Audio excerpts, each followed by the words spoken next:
चीज बता रहा हूं आपको, अभी कोई हड़बड़ नहीं, बैठना, सब बैठना।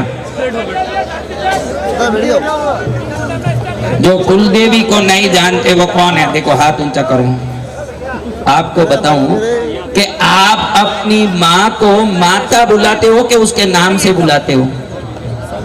मम्मी बोलते हो, माँ बोलते हो कि नाम से? राजलक्ष्मी इधर आ, शीतला देवी आओ, हाँ, सुलोचना आओ। तो फिर आपकी कुलदेवी कौन हो? तो आपको क्या लेना देना? आप समझ नहीं पा रहे हो कि आप माँ बोलते ही आपकी माँ आती है, तो आप कुलदेवी आओ बोले तो आपकी जो कुलदेवी है उसको आना ही पड़ेगा। उसमें नाम का क्या पड़ा है? इसमें कहा नाम का पड़ा है? आपकी माँ को सुलोचना आओ ऐसे बोलो तो ही आती है, नहीं तो ललिता आ जाती है क्या? हाँ, कहीं भी वो बेटे का आवाज एक संसारी माँ भी समझ सकती है। तो कुलदेवी माँ जिसकी अनेक सिद्धियां रिद्धियां हो, आप बुलाते ही प्रकट हो, वो तुरंत आ जाएगी दौड़ी दौड़ी। करना क्या है मैं बताता हूं। वी को उल्टा लिखिए, वी को उल्टा लिखिए, वी बहुत बड़ा नहीं, छोटा लिखिए। उसके नीचे अब उस वी को दोनों कॉर्नर से जॉइंट करके एक स्क्वायर लिखिए नीचे। हाँ, स्क्वायर नीचे, वो तो त्रिकोण हो गया। उसके नीचे वापस दो सीधा लाइन, अरे दोनों कॉर्नर में सीधा सीधा लाइन खींचिए। अरे वाह, अरे अरे हे रामा, ठंड में कुछ दिमाग खराब होता ही है। ठंड में ये कुत्ते जितने एक्सीडेंट में मरते हैं आपने देखा, लारी मार के। लारी वाले रोकते नहीं, क्योंकि कुत्ते के लिए रोको तो कंट्रोल बिगड़ जाए, इसलिए वो चलाते रहते हैं। लेकिन वो कुत्तों का दिमाग ठंड के कारण ही खराब होता है, इधर उधर दौड़ते रहते हैं ठंड में ही मरते हैं वो। ठंड असर कर।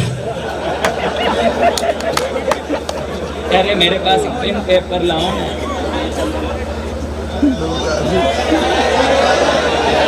ये तो उनका गुरु निकल गया। अरे बैठ जा यार। ए बैठ रहे, अरे गुपचुप।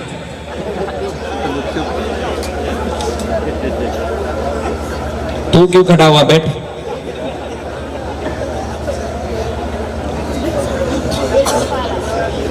चांदी के पत्रे में ऐसे पंचकोणीय चांदी का पत्रा बनाना, उसका कोना 5 होना चाहिए, क्योंकि कुलदेवी का घर पंचकोणी, ऐसे ये बनाओ। कुलदेवी का घर का नियम है वो पंचकोणी होती है। बड़ा से बना दिया ना, वो त्रिकोण छोटा हो गया, नीचे घर बड़ा हो गया है। थोड़ा छोटा करिए, नीचे वाला घर को थोड़ा छोटा करिए। वो देखो कितने विद्वान है, आंख बंद करके ही सब बना रहे हैं। आंख खुला नहीं है उनका। आप देखो तो मालूम पड़े कि मेरे शिष्य कैसे कैसे सिद्धि वाले हैं। बंद आंख में ही लिखने लगे, इनको ऐसी सिद्धि मैंने दे दिया है, और क्या चाहिए? क्यों बंद है? उस तरफ उनकी पत्नी बैठी है, वो खुली आंख देखना नहीं चाहते, बंद बैठे। अभी देखो ये घर है ना, इसके अंदर आप लिखिए श्री कुलदेवी माँ। आपको पत्रा बना के मशीन से या हाथ से, जो मेटल पर लिखने वाले होते हैं ना, उनसे ऐसे लिखवाना, श्री कुलदेवी माँ। वो कोई भी हो, माँ है आपको वो सब, ये माँ है, कहाँ है स्थान। आप ये कुलदेवी माँ लिखा के चांदी का सिंहासन लाना छोटा सा, उसमें लाल कपड़ा। आजकल मैं देखता हूँ कि कुलदेवियों को लाल कपड़े के नीचे सफेद कपड़ा भी बिछा के कोई बैठा रहे हैं। मैंने ऐसे लोग देखा। कौन कौन है? कुलदेवी को सफेद कपड़ा लगता नहीं, वो विधवा नहीं है। सफेद कपड़ा उसी को लगता है जो विधवा है। वो कहते हैं कि हमारे परंपरा से लगाए। अरे तुम्हारे दादा कुएं में पड़ के मरा, तुम भी मरोगे। अज्ञानी लोग हैं जो देवताओं को सफेद कपड़ा बिछाते, वो पितरों को बिछता है। किसको बिछता है? देवताओं को। सिर्फ लाल ही लगेगी सौभाग्यन औरत को, जो सौभाग्यवती होगी उसको सफेद कपड़ा लगता है क्या? क्या संदेह बेटा तेरे को? भैरू जी उसके साथ बैठेंगे ही नहीं मेरे भाई। कैसे बैठेंगे भैरू जी? पास में बैठ सकते हैं, इधर बैठ सकते हैं, इधर बैठ सकते हैं। माँ का सिर्फ लाल कपड़ा ही लगेगा।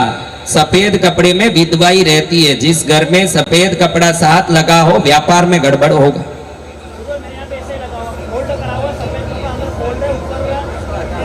वो भाई उठा के सिर्फ बैरू जी को लगा दो, माँ को सिर्फ लाल पर बैठा हो। देखो सौभाग्यवती औरत कभी सफेद कपड़ा पहनेगी क्या? तो ये बनाना है पत्रा, उसमें श्री कुल देवी माँ लिखना है। सिंहासन में लाल कपड़ा बिछा के उस पर ये बैठाना है। समझ गए ना? इसको आप आशोद सुद एकम के दिन ही बैठा सकते हैं। किस दिन बैठाना है? नवरात्रि के प्रथम दिन।